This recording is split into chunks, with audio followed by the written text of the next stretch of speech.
is what it sounds like when you start the Nissan Z Nismo. Pretty good.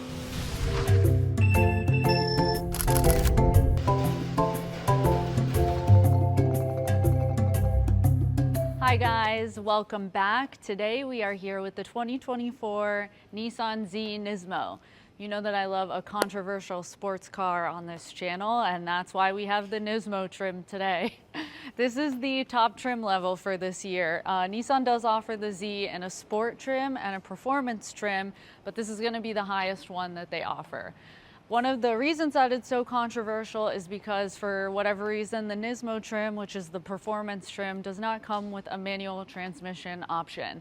If you choose any of the lower trim levels, which are the sport and the performance models, those do come with the offer of a 6-speed manual transmission or an automatic. You can choose either one without there being an upcharge. The sport trim starts at around 42 grand and the performance trim starts at around 54. This one is going to start at 65. The two lower trims are 400 horsepower, and with those you are still going to have plenty of power, but this one comes with 420 horsepower and 384 pound-feet of torque. So you're basically paying like $1,000 for every extra horsepower that you get, and some people don't really want that. They would prefer a manual transmission with the higher horsepower option. Don't mind that. Beyond that, the Nismo is really cool. They did a really great job with it. It does have a 9-speed automatic transmission, but it's like Nismo oriented and it's a performance model, so you're gonna find that it shifts really fast, it's really smooth, and they did a really good job with it. People just want it in a manual trim. Beyond that, I've had a really good time with it. You know, it's really fast, it's really fun, and I've had a lot of people ask me to race. I have politely declined with a thumbs down every time I've been offered to race in it, but I think that it's a really cool car. It looks very cool. The Nismo stuff on the inside and outside, it's just got some red trim. It has a Sport Plus mode that you're only gonna find on the Nismo model. Let me know in the comments if you think that Nissan should have offered this with a manual transmission, or if you've driven it with the automatic, if you think it's cool.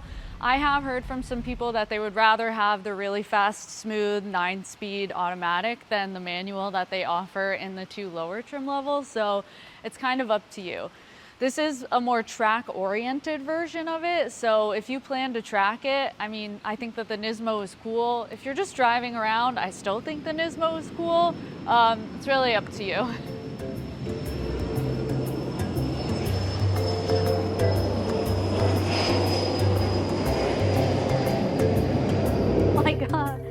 I got it up on the first try. I think the 420 horsepower is pretty good. I haven't driven the other Z that's only 400 horsepower, so I do wonder if it makes that much of a difference.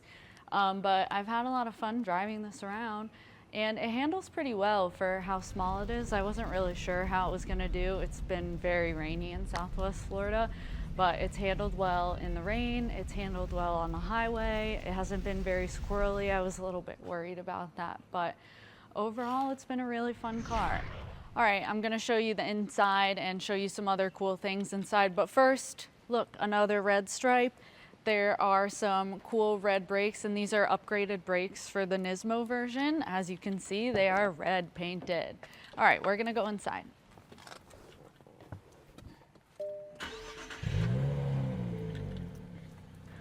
So these are the manually adjusting Recaro seats, and they are cool. I just wish that they were like, they would adjust a little more. They don't quite go high enough for me, and they're honestly kind of a pain to adjust. I wish they were automatic, maybe.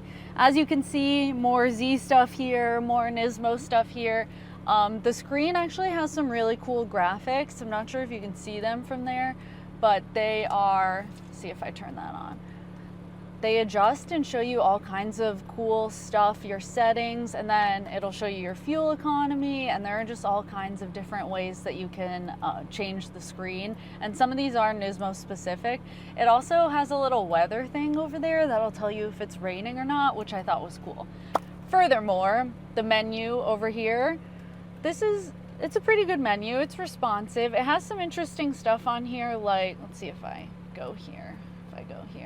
It'll show you like stocks. It'll show you serious sports scores. I don't really have anyone set up to show me my favorite sports scores, but I guess if you want that, you can set it up. It'll show you your favorite team scores. But one of the coolest parts of the inside is these gauges up here.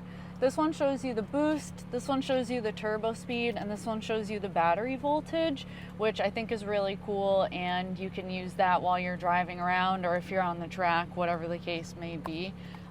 These are the start-stop buttons. It's this red anodized button here, and then this is the drive mode button, and then here is our cup holder. It holds our can of beans very well, so this cup holder passes. There is a second cup holder right here, but you have to keep this center part up to utilize it. And then in each door, there's a cup holder. So you get 4 cup holders overall. So I'll give it a pass on the cup holder and the bean test. So this does have one of the smaller cargo areas, like compared to the Supra and the BMW Z4. The Z4 has like 10.10 cubic feet of cargo space, and the Supra isn't that far off. This only has 6.9 cubic feet, but it actually held more groceries than I thought it would. Because it has the hatch style back here, you can fit some stuff here, but you can also fit it back there. And then if you can see behind the seats, there are 2 little cubbies there, and that adds a little bit of extra space. It fit our food the other night. It'll hold your purse if you wanted to. So they do have some creative storage solutions that kind of give you a little more room. But overall, I like the cargo area. It's just kind of on the smaller side of things, but the back end looks really cool. More red stripes, more Nismo badging, and then you have your little Z here. And as you can tell, these taillights and some of the other details are kind of like a nod to some of the older models, and the Nismo specifically has some stuff on here that was inspired by the GTR and other models like it. So I think that they put a lot of thought into many of the design elements of the Z, and I think it looks really good. I'm gonna leave it up to you if you would drive it. Again, it's $65K. It's been kind of hard to find them for that much. A lot of dealerships have been marking them up. The dealership markup is a huge thing these days. So if you find one for $65K, I would buy it, because a lot of people are finding them for $75, even $80 with no miles on them. And I think that's a little crazy. All right, guys, thank you so much for watching our video on the Nissan Z Nismo. If you have any questions that I can answer for you, feel free to leave a comment and I'll try and get back to you. But either way, thanks again for watching. See ya.